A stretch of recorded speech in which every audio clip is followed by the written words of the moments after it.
Hello everyone and welcome back to Freedom Through Confidence. In this video today, I'm going to be talking about 5 expert secrets on how to make someone like you. Now, I initially got into self-improvement because I basically Googled how to make people like you, or more specifically, how to make girls like you. And I think this is actually something that pretty much everyone wants. Everyone wants people to like them, and anyone who says that they don't care is probably at least a little bit lying, because social connection is something that all human beings need. It's one of our basic things that we need in order to live a fulfilled life. Is people liking you the end all and be all of everything? Is it the end of the world if people don't like you? No, but we all do want people to like us. So in this video today, I'm going to be sharing with you 5 expert secrets that I've researched, all about how to get someone to like you. So by the end of this video, you'll be able to take these things and start applying them in your life and start to build better social connections and make more friends, find more dates, and so on and so forth. So let's get into the first expert tip.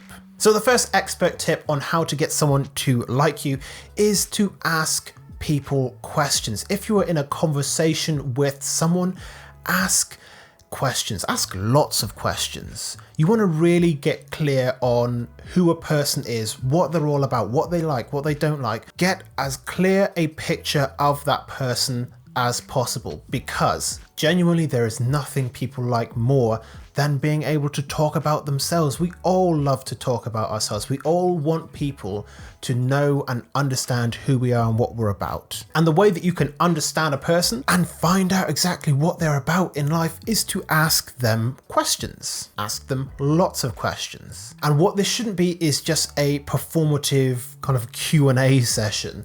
You need to be genuinely curious about what that person is like, who they are, what they want, so on and so forth. Genuine curiosity about the person or people that you're talking to will get you extremely far in getting someone to like you, because again, people like to be liked, people like to be known and understood. Now there's a way to do this and there's a way not to do this. The way not to do this is to just ask questions back to back to back to back to back. Okay, so who are you and what's your job and what's your name? What's your middle name? What are your parents' names? How many kids do you have? How many siblings do you have? What's your favorite sports team? What's your favorite sport? Are you politically active? What political party do you support? Are you religious? Are you non-religious? Are you spiritual? Are you secular? Do you meditate? Do you play basketball? Did you like the Game of Thrones ending? Are you a fan of Marvel movies? Do you watch a lot of anime? Just asking back to back to back to back to back to back to back to back to back questions is going to make you seem super insufferable, and it doesn't really work as a conversational strategy. The ideal way for you to do this is to ask questions as someone is going along. So they're talking about their life and then they start to talk a little bit about their job.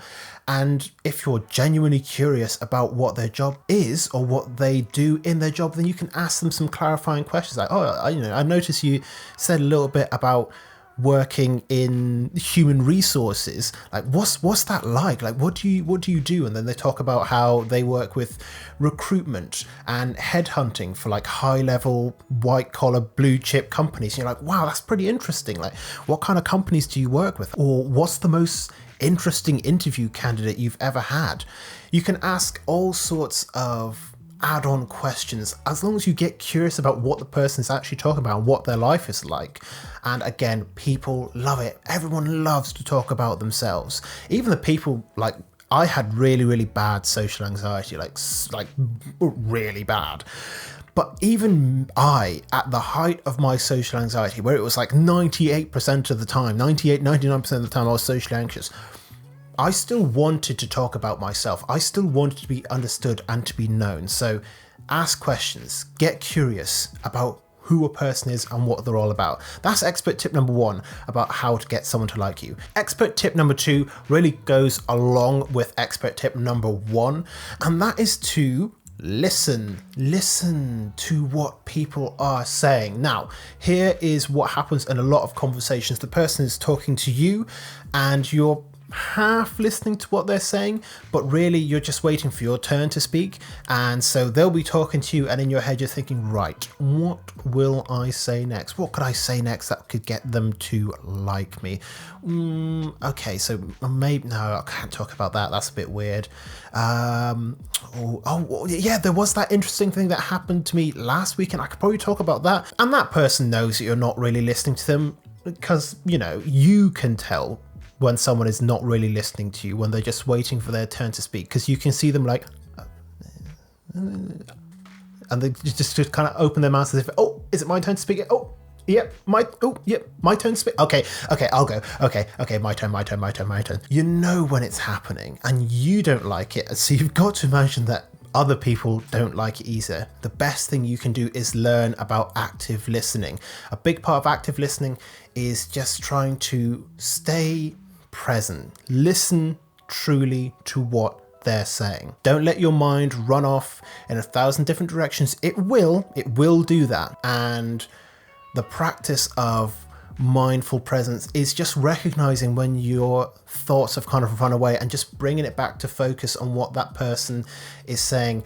An easy way to stay focused on what they're saying is to just kind of give what are called verbal nods. So someone is talking and you're doing, you can nod along, or you can say kind of basically filler words like and oh really, and aha, oh I see, oh, wow, things like that. Obviously don't do it too much because it'll get super annoying, but like verbal nods show that you are listening to a person, and it also makes you a little bit more aware of what it is that they're saying. Now, of course, you can zone out when you're doing these verbal nods, so that's again something that you need to keep an eye on, is just saying mindfully present, because the worst thing that could happen is that person starts talking about like a super deep conversation, like the time that their dog died, and you're like, oh wow, that's pretty good, because you're not really listening, and they're like, I beg your pardon, or like, my dog died, dude, are you even listening to me? And these are the kind of awkward situations that can arise if you don't actively listen to what someone is saying. So that's the second tip about how to get someone to like you.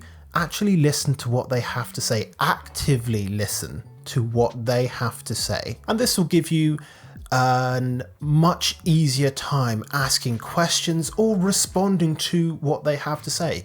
This is also something that will really, really help you in job interviews, actually listening to what they say and building on that. Expert tip number 3. This is one that makes people a little bit uncomfortable sometimes. It made me super uncomfortable at the beginning of my social self-improvement journey. That's maintaining good eye contact with people. It would be really hard for me to understate the importance of maintaining good eye contact when you are in a conversation with someone. And again, this builds on the previous point. When you're making good eye contact with the person that you're talking to, it shows that you're engaged with them. It shows that you're listening to what they have to say. And eye contact is one of those things that can very much make us uncomfortable, because we hear all sorts of conflicting things about eye contact when we're kids.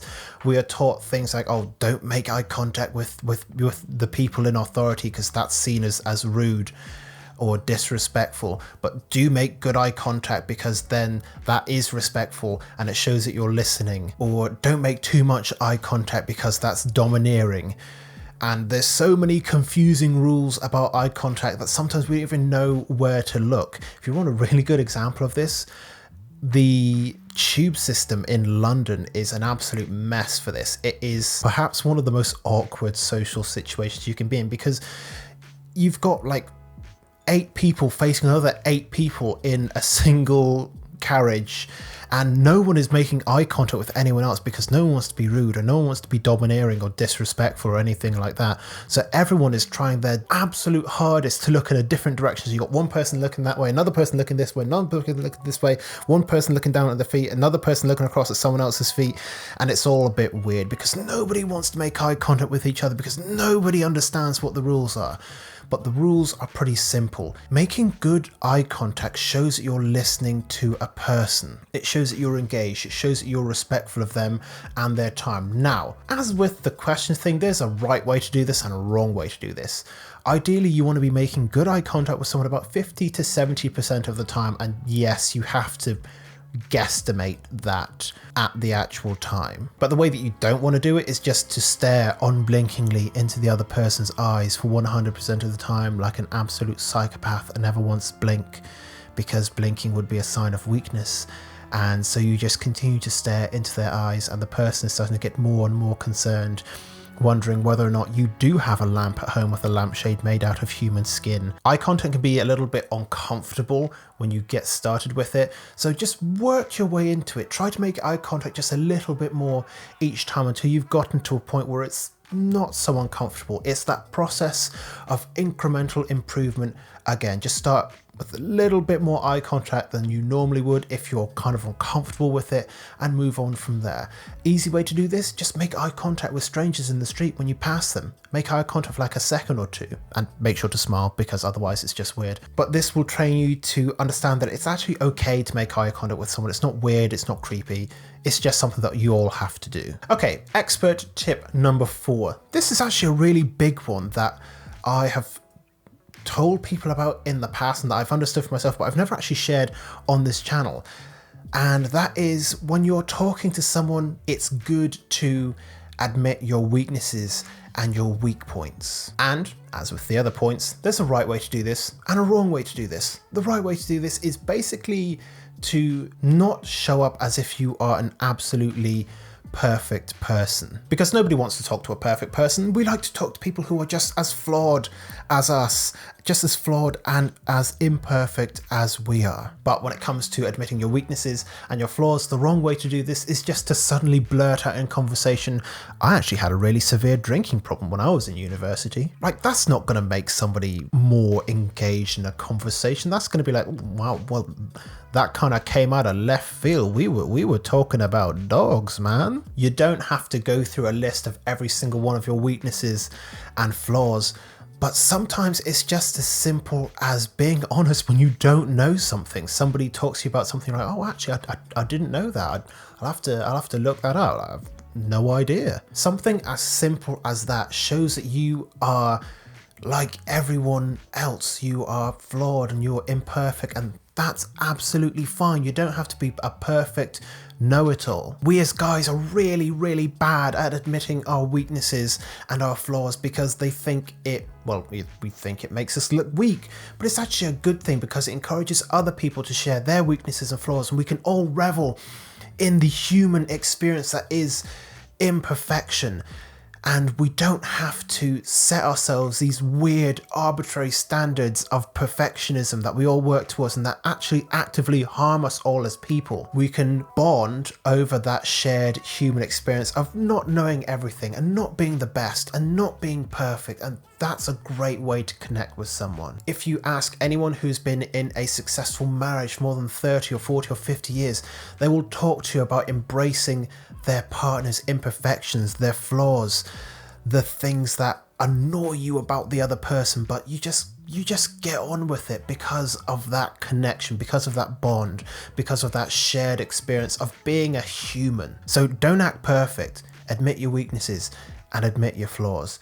It's fine. You don't have to worry about someone judging you because we are all the same. We all have that same shared experience. And the 5th and final expert tip on how to get someone to like you is recognizing that there's no way to force someone to like you. I could provide you with a dozen, 100, 1,000 tips on how to be more likable as a person, and not a single one of them is ever going to guarantee that someone is going to like you, because sometimes people ain't gonna like you, and it's as simple as that. Sometimes there'll be absolutely no reason for why they don't like you, or you won't realize what the reason is. Like, there might be a situation where you go over to a woman to talk to her and she just shuts you down immediately. You're like, oh wow, she just really didn't like me at all. And you're like, well, why is that?